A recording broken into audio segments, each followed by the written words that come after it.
Yesu ashimwe mchungaji, Yesu ashimwe. Uwo ni jewe, aranciye karero urugamba rugomba ruhindura isura ejo aho tuzohurira. Bagabo nivyo aranciye mugabo urumva none ko nciwe n'uwaciwe. Urumva ngira ni kimwe ku kindi, ntawe uzi ngene urwo rukino ruzogenda. Sawa muheza gigwe. Amahoro cane mukozi w'Imana, amahoro neza. Muri amahoro hiyo. Natwe turashima Imana bukebuke. Hanyuma hari amakuru twakiriye hano y'urugendo rw'uwitwa representa w'ishengero rya Pentecote Fellowship rya Barehonari na Baodasi muri Amerika.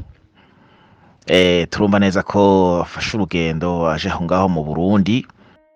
Ngira muravyumviriza neza muri ayo maudio. Rindira neza tuguhe ukuri kose ku bantu bagize ndetse boba binyegeje inyuma mu mugambi wo kugandagura abapasitori babiri bo mw'ishengero Ezebu. Ngira twari twababwiye ko tuza kubashikiriza amakuru yo mwibanga twabashije kumenya ku bintu biriko birakogwa ndetse n'ivyakozwe mw'iryo shengero, akagwi k'abantu bavugwa ko boba bafise uruhara abanduka mu rupfu rw'abo bapasitori babiri. Ndagwibutse ko muri iryo shengero hadutsemwo indyane, izo ndyane zigatuma bamwe mu ndongozi muri iryo shengero bakurwa, ariko mu nyuma hakaza kuvamwo ibintu birimwo igipfungu, aho bamwe bakuwe bakanka kuva ku mirimo bahora bajejwe. Tugiye kugaruka rero ku makuru y'ibanga banywanyi bacu. Duhejeje kuronka muraza kumviriza amajwi y'abantu bivugira ko bari muri iryo shengero nyene. Muraza gukurikira ukuntu bariko barayaga mu maudio twabashije kumenya yo mwibanga.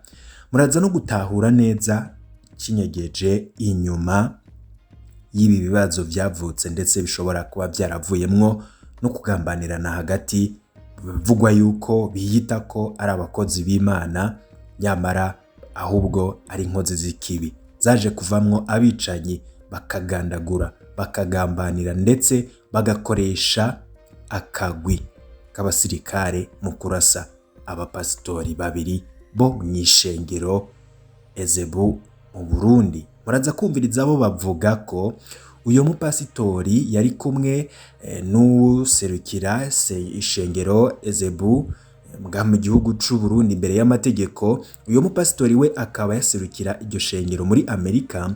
Muri no audio muraza kumviriza bo bavuga ko uyo we batamwerekwa ko ari we abaserukira muri Amerika, ahubwo nguko afise irindi shengero muraza kuvyumva riri muri Amerika atari shengero Ezebu. Turaza kubigaruka ko vyose mugende mwumviriza ikintu coba cinyegeje inyuma ndetse muze no gutahura neza ibiriko biravugwa. Ngira nk'abari mu nzego zijejwe gukora amatohoza ku bicanyi, kubakoze ibi bintu vy'ukuri koko, nimba abo bantu bariko barakora amatohoza ya nyayo hatabayeho uguhengama, baraza kumviriza neza bihweze aya ma audio kugira inkozi z'ikibi vy'ukuri zihanwe vy'akarorero, kuko muraza gutahura ukuri n'abantu binyegeje inyuma y'ibi bintu.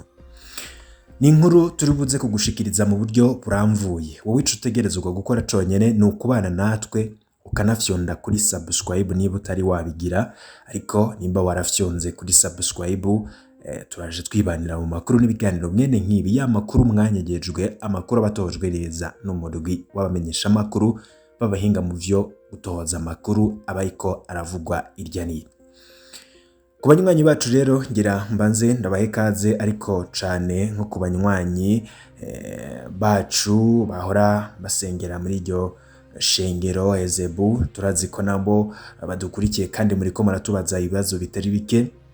Mbere na mbere tubanze tubahoze, kuko nubwo harimwo abagize kugambanira bene wabo bagenzi babo bahora ari abapasitori bahora bababwiriza ijambo ry'Imana, bakaza kubagambanira, kuko ukuri guhari nuko abo bantu bagambaniwe nabo bari mu ishengero ryabo nyine nabo bahora basengana, niko kagwi k'abantu karimwo abapasitori, karimwo abayoboke b'iryo shengero mu kugira bagambanire abo bapasitori bishwe barashwe. Hari n'abagiye batubwira ngo ko baza kumviriza by'ukuri ibintu cinyegeje inyuma y'ubu bagicanyi. Reka rero tubabwire ukuri kose ku vyabaye, ariko imbere yuko tugira ibindi bintu tukubwira kuri ubu bugambanyi ndetse nabo babinyegeje inyuma y'ibi bintu, ngira ubanze wumvirize neza, wihweze aya ma audio, wumvirize abangaba twabashije kumenya ko ni abakristo bo mw'iyo shengero Ezebu bariko bararungikirana ubu butumwa. Dukoresheje rero rya mugwi w'abahinga bamenyesha amakuru, tukaba twabashije kuronka ano ma audio, nuvyihweza neza urasanga bitomotse kandi bisigutse, wumvirize ukuntu abantu boba baragize umugambi ndetse boba bariko barategura igikorwa c'ubugizi bwa nabi. Vy'ukuri nk'ababijejwe mu gipolisi bashobora gukorera kuri ibi bintu bakaza kumenya neza uruhara banyene kuvuga ivyo. Banza mumvirize, nyuma yaho ndaza nkubwira ido nido. Nabwire Yesu ashimwe mchungaji, Yesu ashimwe. Uwo ni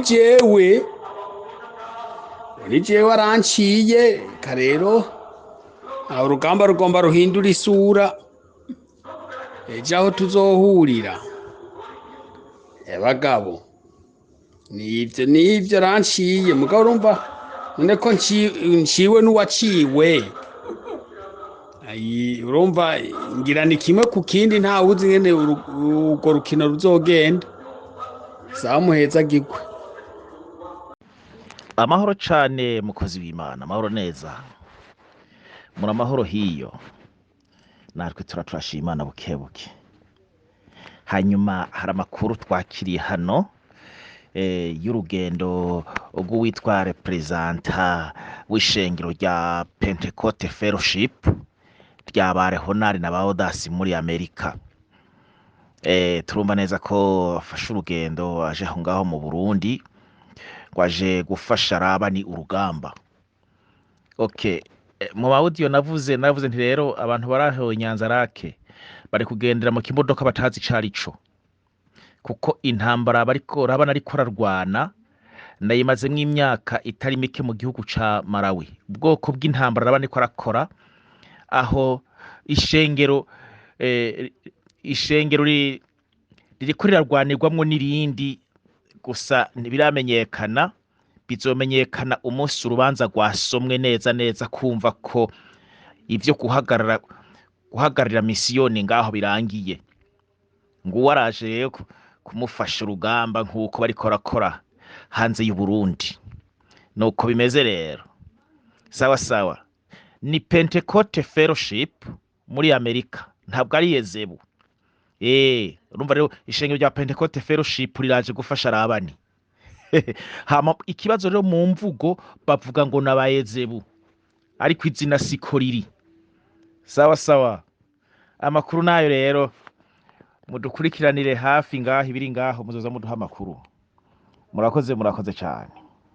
Ngivyo rero, ngira uravyumvirije neza. Muri ano makuru ico nokubwira, yicwa rya pastori Gordien Niyonkuru yishwe muri ijoro ryo kuwa gatandatu, akaba yari userukira rimwe mu mashami y'ishengero Ezebu, Église pour l'unité du Saint-Esprit au Burundi.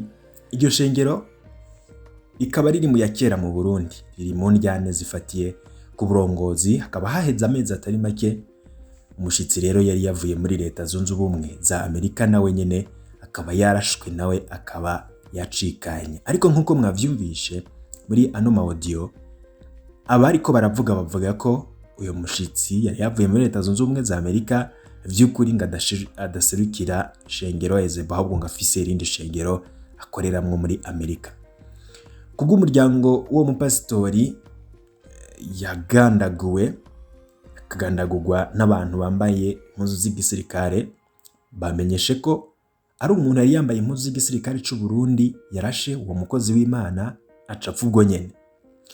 Twaba twabibabwiye aho vyabereye kari mu Ruziba muri zone Kanyosha komine ya Muha mu bumanuko bw'igisagara ca Bujumbura, ahantu haba hari umutekano ucungerewe cane, haba hari abajejwe umutekano batari bake, ku buryo umuntu adafise uko akorana hafi n'abantu bajejwe gucungera umutekano adashobora gupfa kugandagura umuntu nka gutyo amurashe amasasu. Nk'uko vyagiye biragarukwa ko uwo mukozi w'Imana yari kumwe n'umushitsi yari yaje ava muri Leta Zunze Ubumwe za Amerika, uwo nawe akaba yafashwe n'amasasu menshi mu nda, yaciye anyarukanwa muri bimwe mu bitaro vy'i Bujumbura, ariko ntivyakunze ko abaho, nawe yaje kwitaba Imana ku muhingamo ukuruno w'Imana. Iryo shengero ryavutse mu myaka ya za 90 mu bumanuko bw'u Burundi biturutse ku njyane z'ubwoko zadutse mu ishengero rya Pentekoti mu Burundi riri mu njyane z'uburongozi. Haraheze amezi atari make ababikurikiranira hafi bakaba babona ko niyo nkuru azize izo njyane, bakabona ko ari abantu bamugambaniye kandi bari muri iryo shengero nyene. Umupasitori wa mbere i Nyanzarake intara ya Makamba ubumanuko ahavukiye iryo shengero, no kuvuga ahavukiye iryo shengero nyene mu ntara ya Nyanzarake, akaba yarakuwe n'inama y'abapasitori aho gushira mu ngiro Rabani Barankunda yaciye atora abandi bapasitori 64 bashasha bankiwe gukorana n'abakirisu kuwa 13 Ntwarante, umunsi bategerezwa gutangura kwinjira mu mabanga. Ayo matati aguma yisubiriza kuva muri Munyonyo mu mwaka wa 2021, akazamwo rimwe na rimwe indongozi nka musitanteri wa komine Nyanzarake nawe nyene asanzwe ari umunywanyi wa Ezebu, hamwe n'abaserukira umugambwe CNDD-FDD. Ayo matata akaba ahejeje guhitana umuntu wa mbere, no kuvuga abantu babiri, kuko nabo pastori bompi bapfuye mu gihe benshi bamaze gukomerekera mu mishamirano hagati y'abakirisu. Abapasitori 4 bo baracapfungiwe mu ibohero rya Murembwe intara ya Rumonge ubumanuko bushira uburengero bw'u Burundi, bivuye kuri ayo matati afatiye ku burongozi.